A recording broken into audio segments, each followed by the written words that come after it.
Bonjour les passionnés du turf, c'est Mike. Nous voici cette fois-ci dans le vif du sujet, à savoir comment cibler les courses jouables d'une réunion et en particulier quels sont les paramètres qui vont nous permettre de détecter la jouabilité d'une course.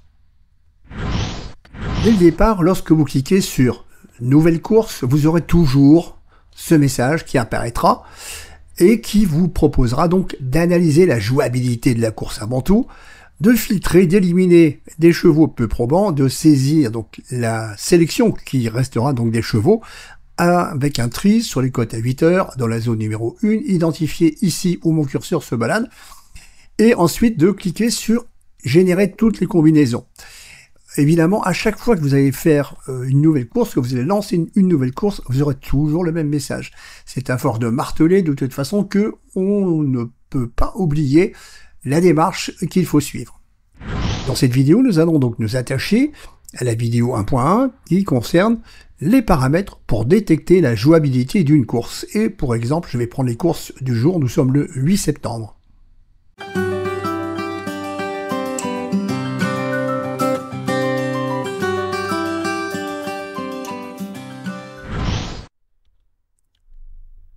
Je clique sur OK et je me rends cette fois-ci sur GenTurf EVO. Nous voici donc sur GenTurf EVO, il est 14h53 exactement, et nous avons ici donc quelques courses qui sont déjà arrivées. Donc je vais choisir ici, par exemple ici une course qui est assez costaud avec 16 partants. Je vais choisir effectivement la R1C1 à cran, pour pouvoir justement illustrer l'ensemble effectivement des prédictions et des restrictions que nous pourrions avoir. C'est une course, comme vous pouvez le constater, avec des grosses allocations, alors que les courses précédentes en fait ont des petites ou très petites allocations.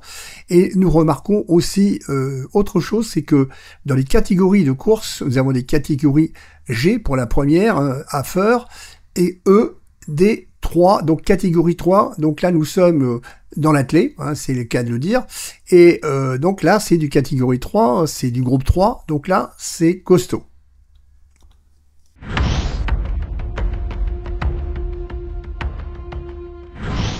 Je me rends donc ici dans cette analyse, et voici donc la page. Je vais faire un tri dans un premier temps, bon là la course est arrivée, mais c'est pas très important, je vais faire un tri ici, sur CD, hein, donc les cotes en direct, je peux faire un tri sur les cotes à 8 heures, ça va pas changer par rapport au modèle. Quels sont les paramètres pour détecter qu'une course est jouable ou non jouable? Le premier paramètre que vous devez retenir, c'est le tri sur les valeurs MX, qui vont entre 0 et 100. Voici donc MX, avec les plus grosses valeurs qui sont dans le haut, et les moins bonnes valeurs qui sont dans le bas. Dans cette course, nous avons 16 partants. Pour évaluer si la course est jouable, il y a deux facteurs dans cette colonne. Le premier facteur qui va consister à compter le nombre de valeurs à 0 et 1. Donc là, j'ai 1, 2, 3, 4 chevaux parmi 16.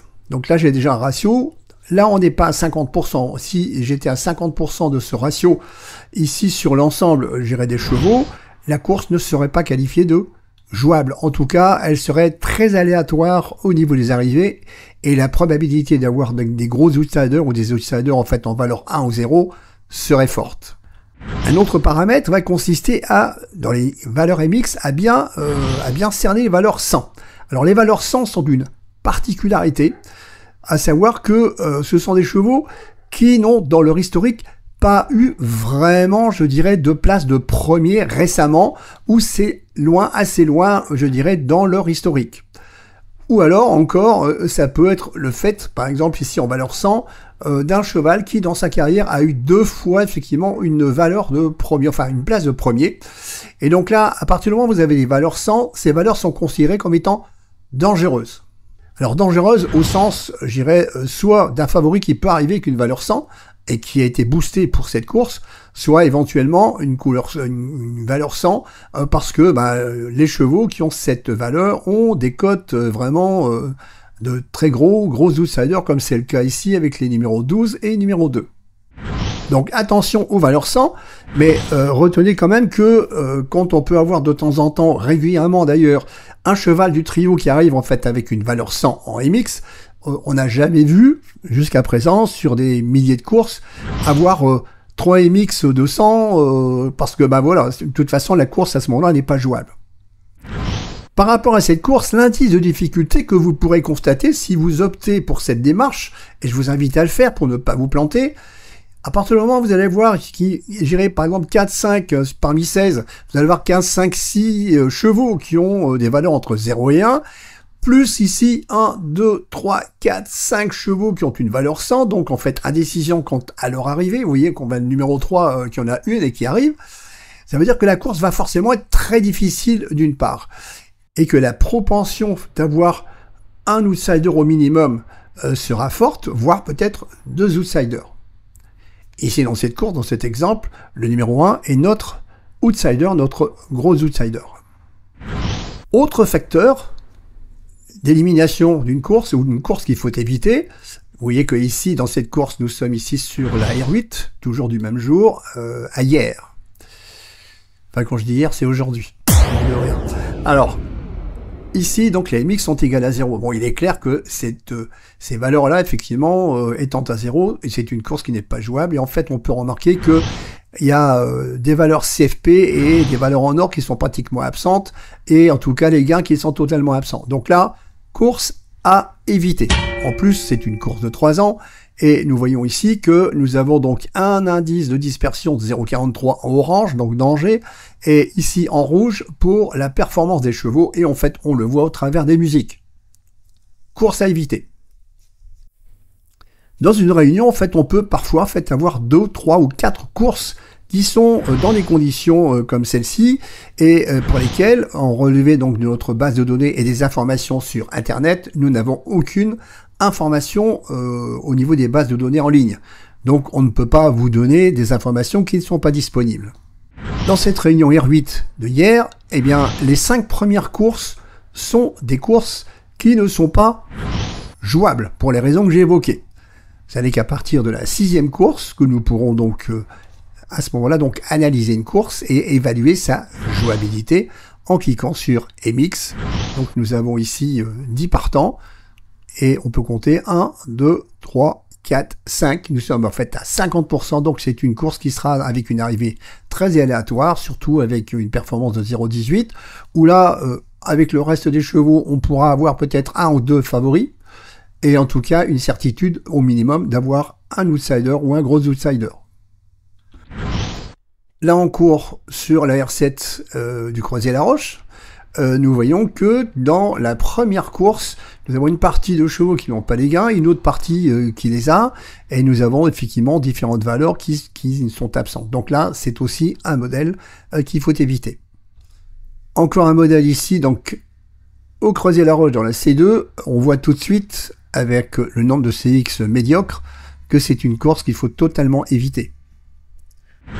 Bien que les indices de dispersion et de performance des chevaux laissent entendre que cette course est abordable, regardez bien, les MX, une fois les tri donnés, nous démontrent effectivement une médiocrité du lot.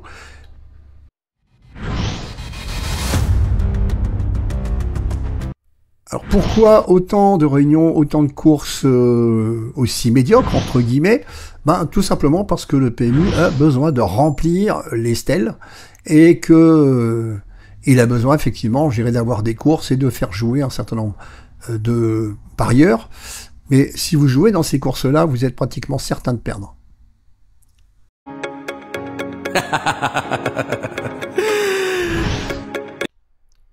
Vous l'aurez compris donc qu'au travers des MX, plus vous rapprochez de 50% du nombre de partants d'une course avec des valeurs entre 0 et 1, plus la course est difficile, plus la course, les résultats seront aléatoires, et on devra avoir normalement, quand vous avez une course qui est beaucoup plus équilibrée, pas trop de valeurs 100, une ou deux par exemple, et beaucoup de valeurs 70, 75, 50, 55, etc., 40, et là, à ce moment-là, ça devient abordable.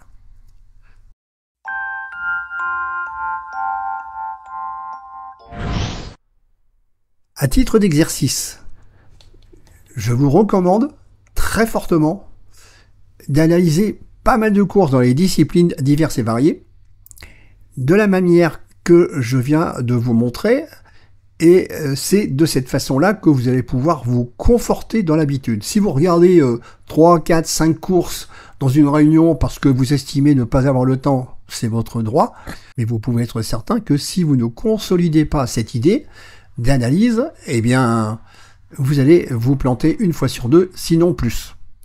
Donc, mettez bien en application ce premier facteur, donc les paramètres pour détecter la jouabilité d'une course.